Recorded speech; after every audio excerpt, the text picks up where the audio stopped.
Commander Jake Turner stood in the communications center of the human vessel Meridian, watching the signal come through the speakers.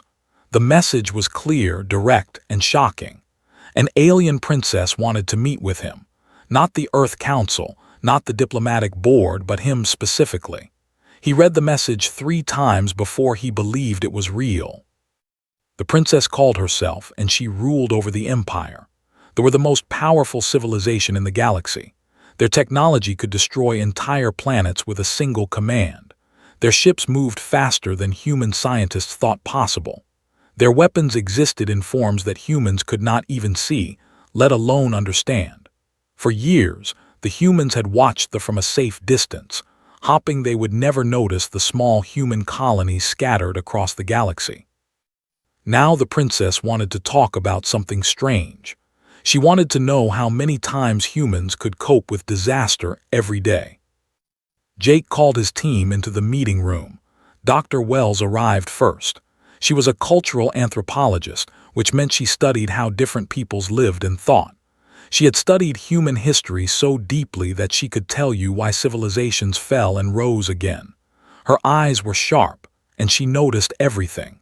She looked at Jake with questions already forming in her mind. Lieutenant Hayes came next. He was tactical and military through and through. His job was to keep the Meridian safe, to watch for threats, to think about what could go wrong. He carried himself like a man who had seen combat and survived it. His presence made everyone around him feel both safer and more alert. Dr. Lee joined them last. He was a psychologist, someone who understood how human minds worked. He had spent his career helping soldiers and colonists deal with trauma and loss. He knew the deep things that pushed humans to the edge and the things that pulled them back. Jake explained the message slowly. When he finished, no one spoke for a long moment. "This could be a trap," said finally. "Or it could be the most important conversation humanity has ever had," replied. Said nothing. He was thinking, his face quiet and serious. Jake made the decision. They would meet the princess. They would go to her massive ship, the one that hung in space like a crystalline palace. They would answer her strange question about how humans cope. They would do this because human survival might depend on understanding why they wanted to understand them. The shuttle ride to the ship took 30 minutes. Through the viewport, Jake could see the ship growing larger. It was a structure that looked impossible. Geometric shapes folded into each other, covered in surfaces that glowed with soft light. It was beautiful in a way that made your chest tight, because you knew something so advanced might decide that humans were not worth keeping alive. When they landed, guards were waiting. The guards were tall and thin, their skin the color of metal. Their eyes had no pupils, just smooth surfaces that reflected light. They did not seem dangerous, but they looked like they could break humans into pieces without effort. One of the guards led them through hallways that twisted and curved. The walls were smooth and warm. The air smelled clean and empty. There were no sounds except their footsteps. Jake felt small, even as a commander. He felt like a person walking through the body of some great creature, and he could never be sure when it might decide to stop being kind. Then they entered a large chamber. The room opened up before them, and at the far end sat Princess. She was not what Jake expected. They were supposed to be cold, logical, made of science and technology, but the princess looked fragile. She was thin, almost delicate. Her skin was pale blue and her eyes held color that moved like water. She wore clothes that seemed to be made of light itself. When she stood, she did so slowly, as if standing took effort. "Commander Turner," she said, her voice was gentle, "thank you for coming." Jake stepped forward and nodded. Behind him, his team watched everything, was already studying the princess, her scientist mind recording details, was checking exit routes, was watching her face, reading her emotions. "Your Highness," Jake said, "we are honored by your invitation." The princess gestured to chairs that appeared from the floor. They sat. For a moment, no one spoke. "I have a question for you," said. "Your civilization is weak. Your technology is primitive. Your bodies are fragile. Yet you survive in places where stronger species have died. How do you do this? How many times can you cope with disaster every single day before you break? Jake did not expect such a direct question. She gave him a small nod. He turned back to the princess. Your Highness, humans break and rebuild themselves many times, he said. That is what coping means. It is not avoiding the breaking. It is learning to function anyway. The princess leaned forward. Her movement was slow and careful, like someone moving through water. But why? She asked. Why would you not simply surrender? Why would you not accept the end when it comes? Spoke up. His voice was calm and professional, the voice of someone who had answered this question before. Because we have each other, he said. A human alone might break, but humans with others around them do not stay broken. The princess closed her eyes. When she opened them again, something had changed in her expression. It looked like fear. The reason I called you here, she said quietly, is because my empire faces something that all our technology cannot solve. My people are dying from something we cannot cure, and more dangerous than the disease itself, my people are losing hope. They are losing the will to continue. I have watched your kind survive the worst things in the universe. I need to understand how you do this, because if I do not understand, my entire civilization will fall. The room became very quiet. Jake understood in that moment that the most powerful empire in the galaxy was asking for help from the weakest species they knew. The princess was asking humanity to teach her how to survive. Jake looked at his team. He saw the same understanding in their eyes that he felt in his chest. This was why they had come. This was what the universe had brought them together to do. We will help you understand, Jake said. We will teach you everything we know. And in that moment, an alliance began to form between the stars, built not on fear or power, but on a human empire's deepest need and a human empire's willingness to share what they understood best. How to keep going when everything tells you to stop. Dr. Wells began her presentation in the princess's chamber. The room had transformed into a space designed for learning. Walls displayed images from human history. They showed destruction and survival, loss and rebuilding, darkness and light. The princess sat motionless, watching everything. Started with ancient times. She showed civilizations that fell into darkness. Rome, she explained, had conquered most of the known world. Their cities were magnificent. Their roads stretched for thousands of miles.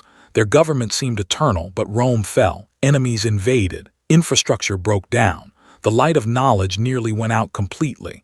Yet humanity did not disappear. Humans in smaller communities kept knowledge alive. They preserved books and learning. They rebuilt. They continued. But why preserve knowledge if your world is ending? Asked. Smiled. Because humans know that endings are not permanent. We preserve things because we believe in tomorrow, even when tomorrow looks impossible. She moved forward through history. She showed the images of plague. Millions of humans died. The Black Death wiped out entire regions of Europe. 3/4 of the population vanished. Villages were abandoned. Families were erased. The living buried the dead, and then the living died too. It should have ended humanity. We survived, said, because groups of humans banded together. Surviving families shared food. They helped each other bury their dead with respect. They did not abandon the dying even when it meant risking their own lives. This was not logic. This was not survival instinct. This was something else. This was love in the form of simple human action. The princess's strange eyes grew wider, continued. She showed wars. She showed cities burned to nothing. She showed humans standing in rubble, holding each other and crying, and then the next day, finding wood and beginning to rebuild. She showed humans choosing to feed strangers before feeding themselves. She showed farmers sharing seeds with others even when their own families were hungry. You did these things, said, knowing you might die. Yes, said, we did these things knowing we might die, because some things matter more than individual survival. Lieutenant Hayes stood and added his own perspective. He spoke about wars he had seen. He talked about soldiers running into fire to rescue their friends, knowing they would probably die. He explained that humans had a choice in every moment to keep going or to surrender. The ones who kept going were the ones who had someone they cared about waiting for them. I have seen humans take shrapnel that should have killed them, said, and stay moving forward because a child was trapped behind the enemy line. I have seen humans carry wounded soldiers for miles without stopping, even though they could have left them and saved themselves. We survive disasters not because we are strong. We survive because we are stubborn. And we are stubborn because we love. We love people, places, and ideas worth protecting. Lee talked about the psychology of disaster. He explained how humans experience something called post-traumatic growth. When humans survived terrible things, something changed in them. They did not simply go back to how they were before. They grew. They became more connected to other humans. They understood loss more deeply, and that understanding made them more capable of love. A human who has lost everything often becomes the person most devoted to helping others lose nothing, said. The survivors of disasters often become the strongest voices calling for change, for preventing future disasters. Suffering breaks us, yes, but it also teaches us, and what it teaches us makes us able to keep going. The princess stood and walked to the wall. She touched an image of humans standing together in a destroyed city, hands linked, faces determined.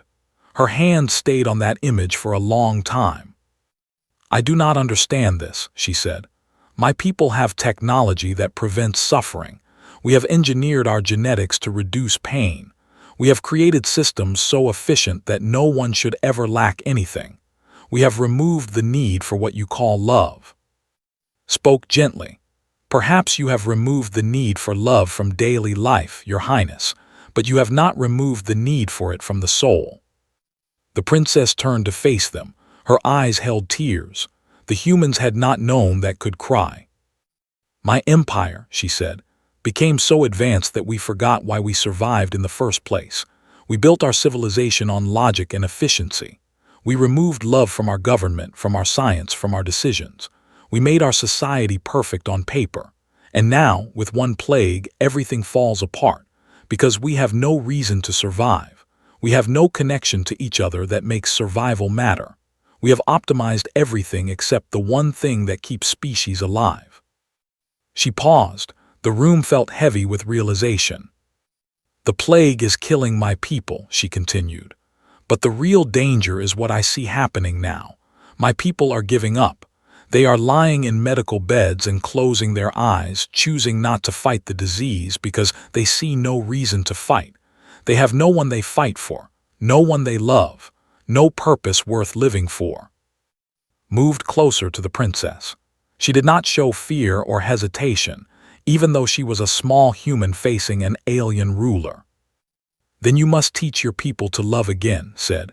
Not love as humans love, perhaps, but connection, purpose.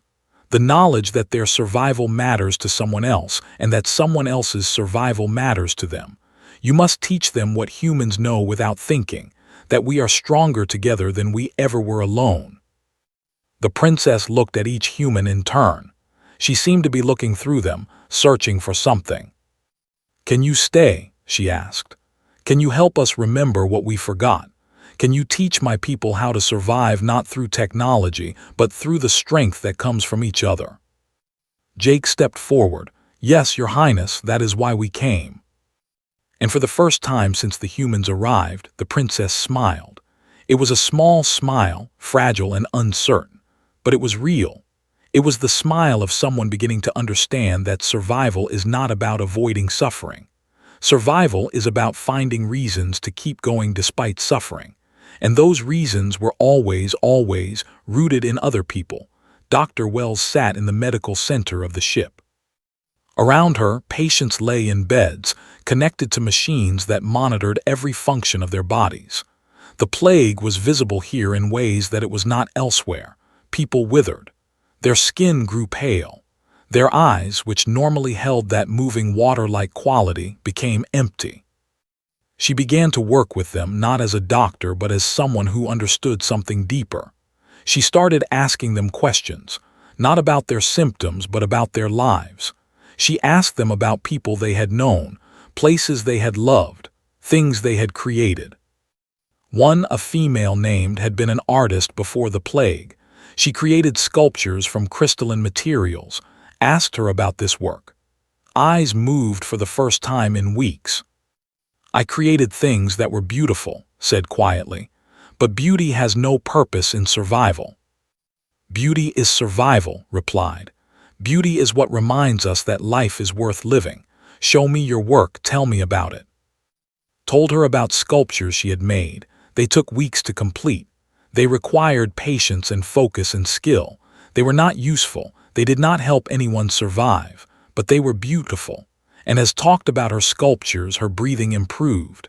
The monitors showed her biological systems becoming more stable. Her eyes grew brighter. Realized something crucial. The plague was not just a biological disease. It was a crisis of meaning. When humans faced plague, they found meaning in community, in art, in helping each other. They had optimized their society away from these things. They had made it efficient and logical, and now that efficiency was killing them. She brought in Lieutenant Hayes. She had him tell stories about battles, but not the battles themselves, the human side of war. She had him talk about the soldiers he had known, about the man named Gregory who always made jokes that were not funny but made everyone laugh anyway, about the woman named Sophie who shared her rations with younger soldiers even though she was always hungry, about the commander named David who remembered the names and families of everyone who died under his command. They were not heroes, said. They were just humans, but they were worth knowing. They were worth fighting for. A young male named listened to these stories. He was close to death. His body was failing in multiple systems, but as spoke, something changed. Began asking questions. He asked about Gregory's jokes. He asked if Sophie had a family. He asked if David carried the weight of those lost soldiers forever. Yes, said, we carry them, and that weight is heavy, but carrying it means they are not forgotten. It means their lives mattered. It means they are still part of us. Lee brought something to the patients that they did not know they needed. He brought the concept of shared pain. He explained that when humans went through terrible things together, they became bonded, not just biologically, but emotionally and spiritually. The experience of shared suffering created something stronger than family bonds. He started a simple program. Every day, patients would gather, they would sit together, and they would talk about what they had lost. They would talk about their fears. They would cry together. And slowly, something remarkable happened. As they shared their pain, their isolation broke down. They began to care about each other. They began to want to survive, not for themselves, but because other people around them were fighting to survive. An elderly male named became the heart of this group. He had accepted his approaching death. But when he heard a younger female named Ha say that she was giving up, refused to accept it. He told her that her death would matter to him, that her survival mattered, that if she died, something beautiful would be lost. Ha survived, her immune system against the plague in ways that medical science could not explain, but understood. The biological systems of humans were designed to function better when the person wanted to live, when they had reasons to live, when they had people to live for. Jake Turner visited the patients often. He would sit with individuals and listen to their stories. One named or had been a historian. He carried the memories of his entire civilization in perfect detail. He had thought that with his knowledge he was valuable, but in the plague, knowledge meant nothing. He was a body that was failing. Jake asked him about something specific. He asked or to teach him about history, not the facts but the meaning. Why had they built what they had built? What had driven them? What had they dreamed of? As he talked, he came alive. He told stories of who had reached for the stars, not because it was logical, but because they dreamed. He talked about inventors who had worked for their entire lives on problems that might not be solved in their lifetime. He talked about builders who had created structures they knew they would never live to see completed. They had hope, Jake said. Yes, or replied. But they also had each other. They built together. They dreamed together. My people forgot this. We thought we could survive alone as individuals. We thought we could achieve perfection without needing anyone else. The plague ward transformed.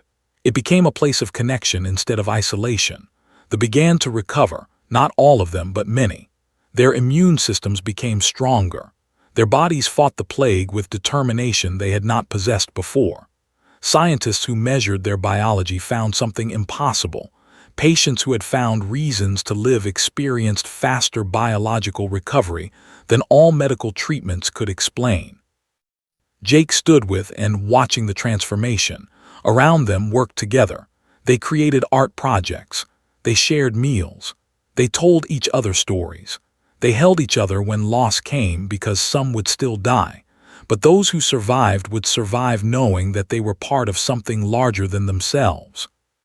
"This is what you do," Princess said, appearing beside them. She had been observing everything in silence. "You teach people that survival is not an individual achievement.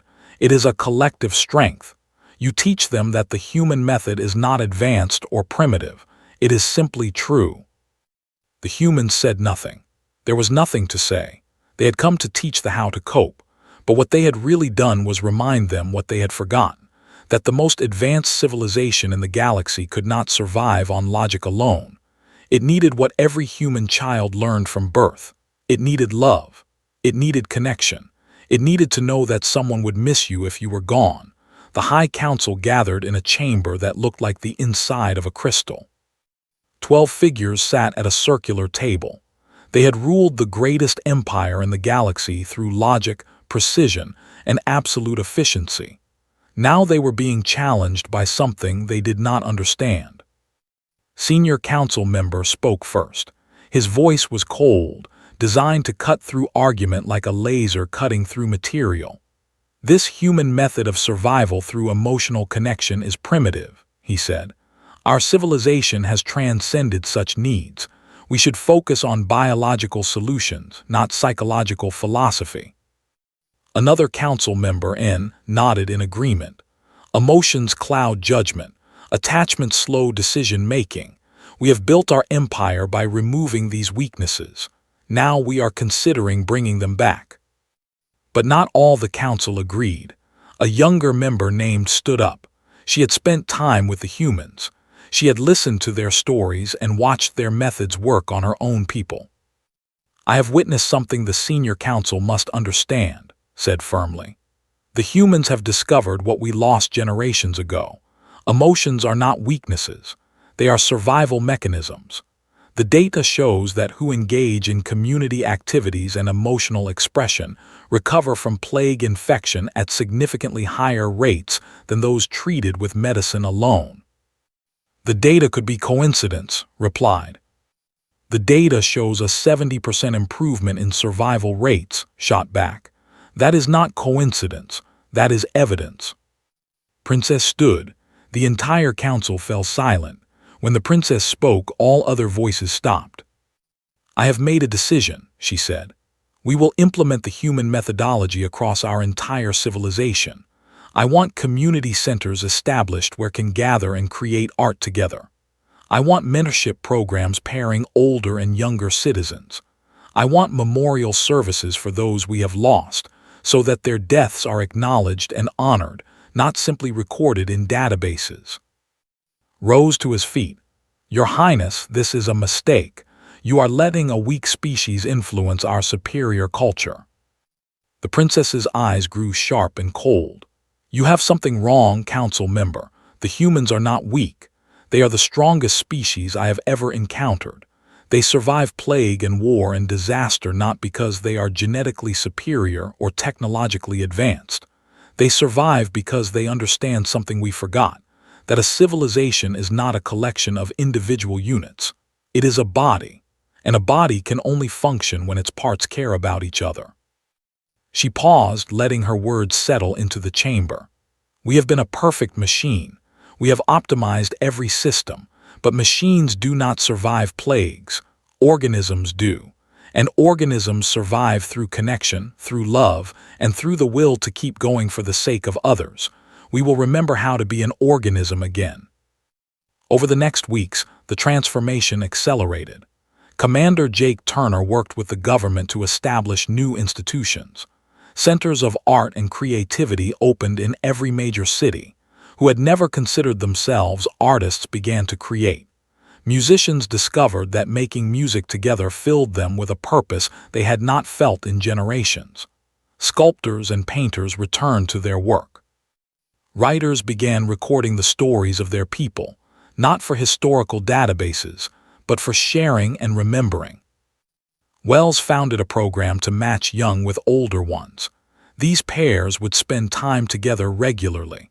The young would learn history and culture from their elders. The old would learn new perspectives and feel needed.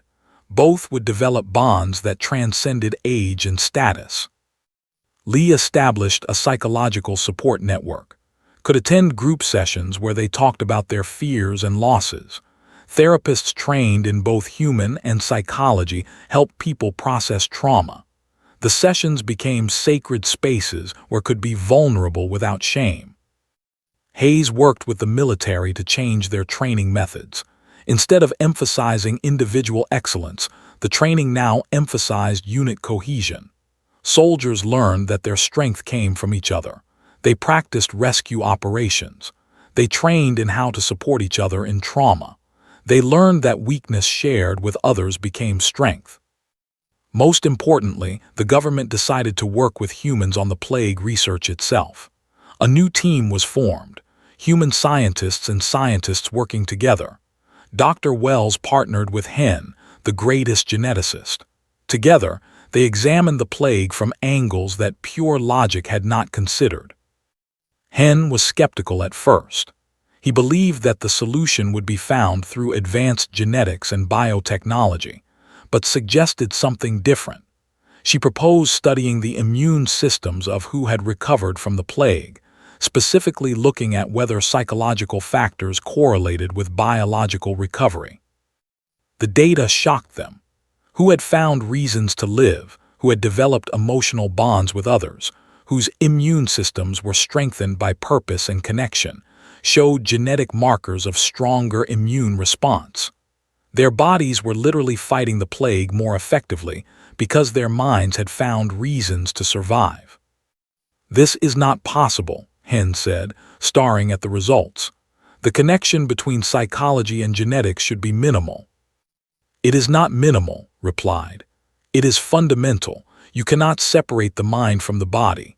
We should have known this, but we optimized the psychological component out of our understanding of biology.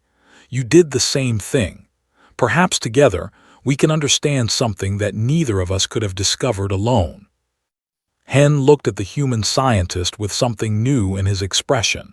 It looked like respect, and perhaps the beginning of something like friendship. As the weeks progressed, the plague began to show signs of retreat.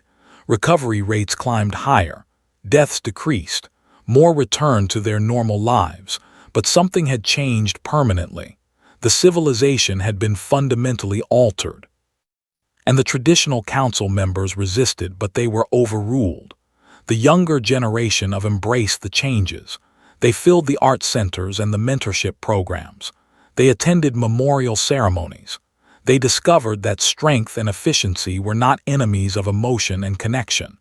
The two things could exist together, supporting each other. Jake Turner called a gathering of his team. The humans stood together, watching work together in the city below them. "We came here to answer a question," Jake said. "How many times can humans cope with disaster every day?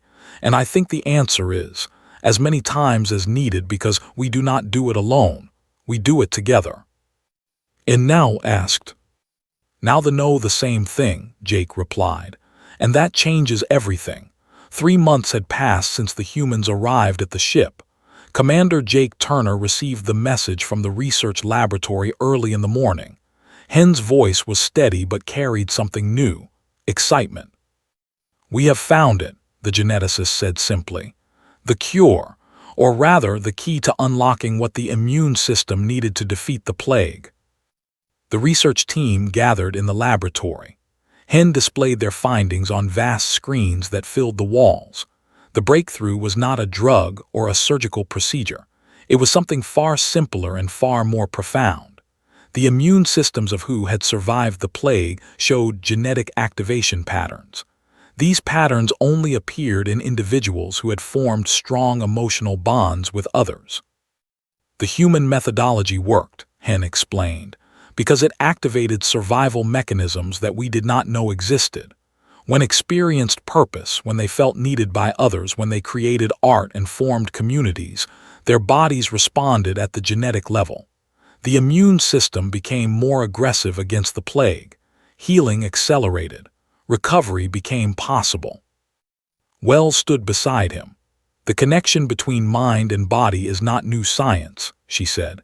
Humans have known this for thousands of years, but we had to relearn it ourselves because modern medicine had made us forget. What you have discovered is that biology and psychology are not separate systems. They are one integrated system. Hen turned to face them all. For the first time since they had met, the great scientist smiled. The human method is not primitive, he said. It is advanced. It is the most advanced approach to survival that any civilization could take, and we did not invent it. We simply had to be taught it by a weaker species. The cure was not a medicine but a protocol.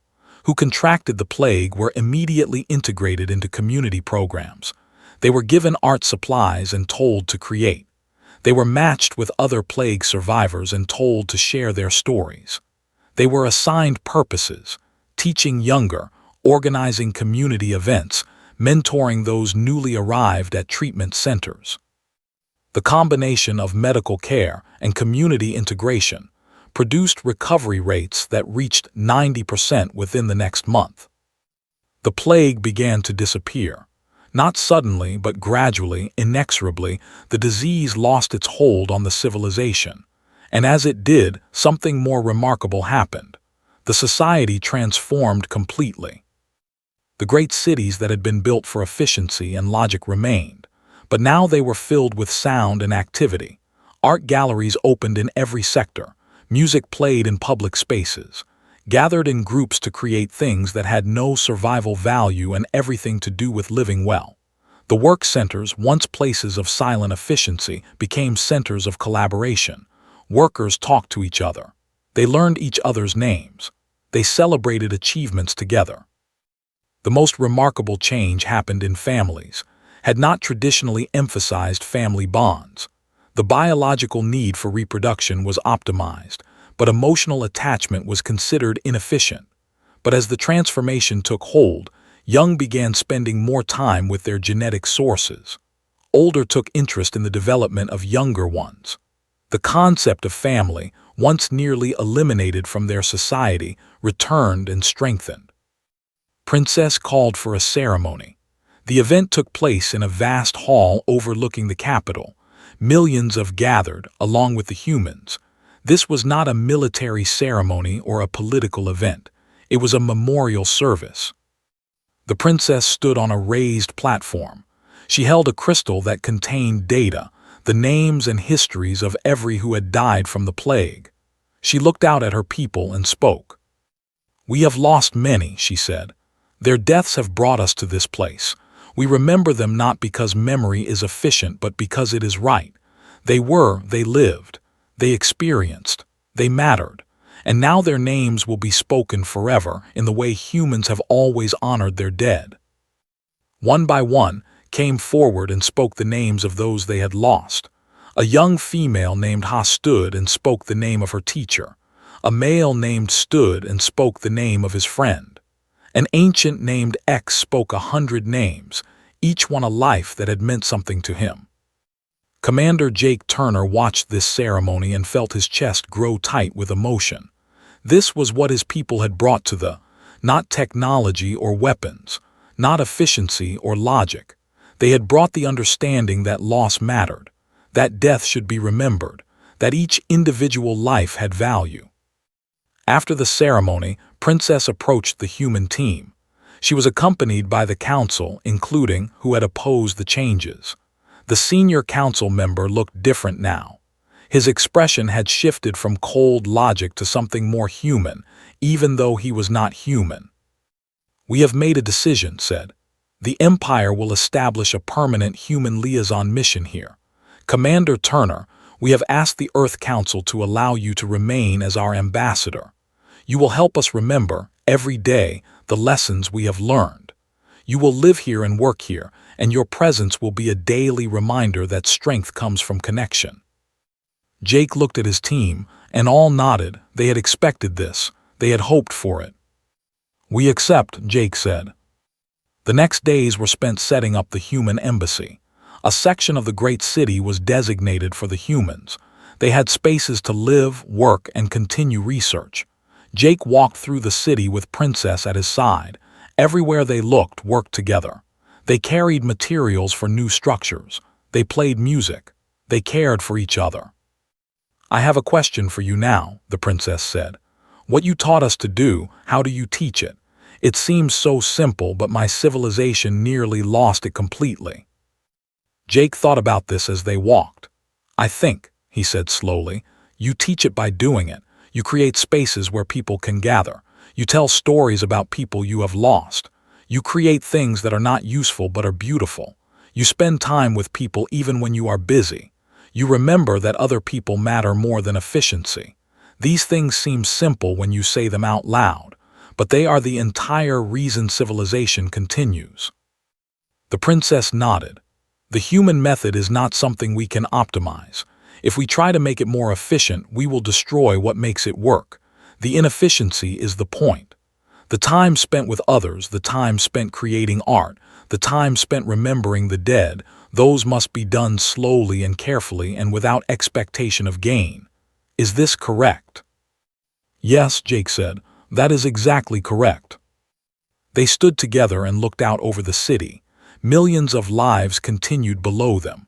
The plague was gone. The threat to civilization had passed. But more importantly, the civilization itself had changed. It had remembered how to live, not just survive. It had remembered how to be not a machine but an organism. And an organism could do something no machine could do. It could grow, adapt, love, and ultimately continue into the future, not because it was logical, but because it was worth continuing. Jake thought about the question that had started everything. How many times can humans cope with disaster every day?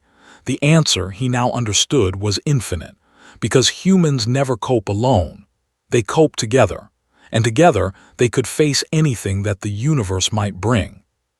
The Empire had learned this lesson, and in learning it, they had become not less advanced, but more so.